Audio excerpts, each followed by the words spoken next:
Alhamdulillah,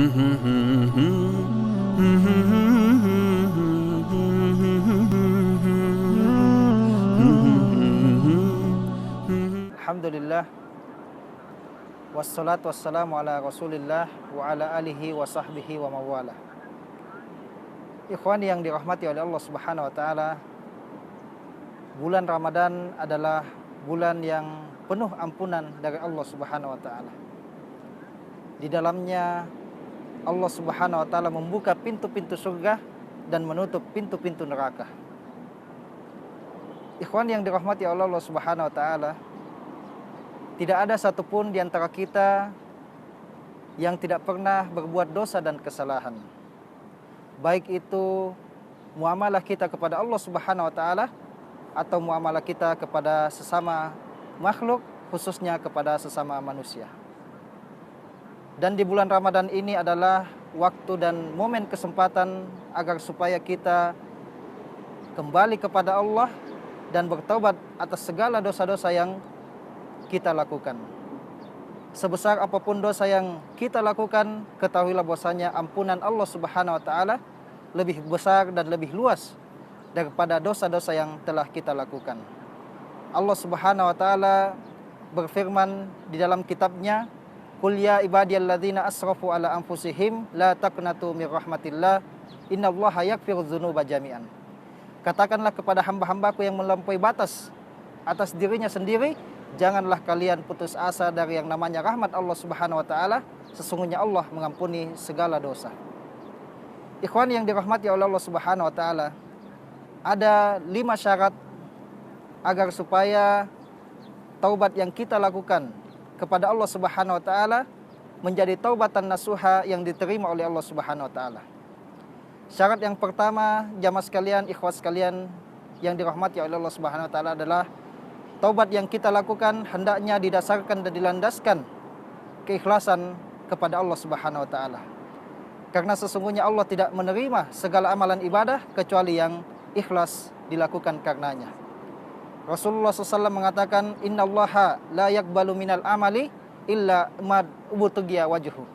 Sesungguhnya Allah subhanahu wa ta'ala tidak menerima amalan-amalan kecuali yang dilandaskan karena mengharap keridhaan Allah subhanahu wa ta'ala. Dan syarat yang kedua, ikhwan yang dirahmati oleh Allah subhanahu wa ta'ala, adalah ketika kita bertaubat kepada Allah subhanahu wa ta'ala, kita harus menyesali dosa yang kita taubat daripadanya. Bukanlah taubat nasuha ketika kita bertaubat tetapi kita merasa bangga atas dosa yang telah kita lakukan tersebut.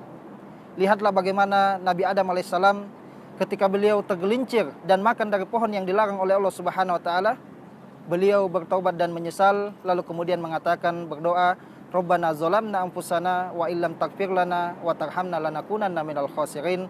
Ya Allah, sesungguhnya kami telah menzalimi diri kami sendiri. Apabila Engkau tidak mengampuni kami, sesungguhnya kami termasuk dari orang-orang yang merugi.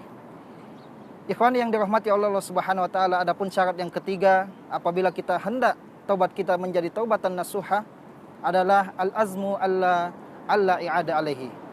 Keinginan untuk tidak mengulangi dosa yang sama di kemudian hari.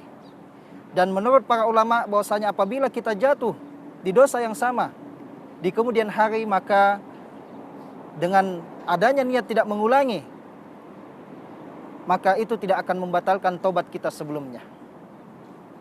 Adapun syarat yang keempat adalah taubat yang kita lakukan di waktu di mana Allah subhanahu wa ta'ala masih menerima taubat hambanya. Ada 2 waktu yang di mana Allah subhanahu wa ta'ala tidak menerima lagi taubat hambanya. Yang pertama adalah ketika ajal sakratul maut telah datang menjemput. Allah subhanahu wa ta'ala berfirman, walaysati taubah lilladzina ya'maluna sayyi'at hatta idza hadara ahadahumul maut qala inni tubtul an. Dan bukanlah taubat bagi orang-orang yang berbuat kemaksiatan, kezaliman, maka ketika telah datang sakratul maut, dia baru bertaubat kepada Allah subhanahu wa ta'ala. Dan waktu yang kedua yang tidak diterima lagi taubat oleh Allah subhanahu wa ta'ala apabila matahari telah terbit dari tempat terbenamnya. Sebagaimana sabda Rasulullah SAW, la tangkotil hijrah hatta tangkotil taubah. Tidak akan berhenti yang namanya hijrah sampai berhenti yang namanya taubat. Wala tangkotil taubah hatta tatlu asyams min maghribiha. Dan sesungguhnya taubat tidak akan berhenti sampai matahari terbit dari tempat terbenamnya. Dan syarat yang kelima, ikhwan yang dirahmati oleh Allah Subhanahu wa taala, adalah apabila kesalahan kita berkaitan dengan hak-hak manusia, baik hak harta maupun darah dan kehormatan, maka sebisa mungkin kita meminta maaf dan mengembalikan hak-hak tersebut kepada saudara-saudara yang kita zalimi. Ini 5 syarat agar supaya taubat kita menjadi taubatan yang nasuha, yang diterima oleh Allah Subhanahu wa taala. Yang pertama harus dilandaskan keikhlasan, yang kedua harus adanya penyesalan, yang ketiga keinginan untuk tidak mengulangi lagi, keempat adalah di waktu masih diterima taubat oleh Allah Subhanahu wa taala, dan kelima adalah apabila berkaitan dengan hak-hak manusia maka kita kembalikan kepada yang memilikinya. Ikhwan yang dirahmati oleh Allah Subhanahu wa taala, mari kita manfaatkan momentum bulan Ramadan ini untuk kembali kepada Allah, memohon ampun atas dosa-dosa, karena sesungguhnya bulan ini adalah bulan penuh ampunan yang mudah-mudahan kita keluar daripadanya sebagaimana sabda Rasulullah, kayauma waladathu ummu, di hari seperti kita keluar dari rahim ibu kita tanpa dosa dan tanpa kesalahan. Hadanallahu wa iyyakum, semoga bermanfaat.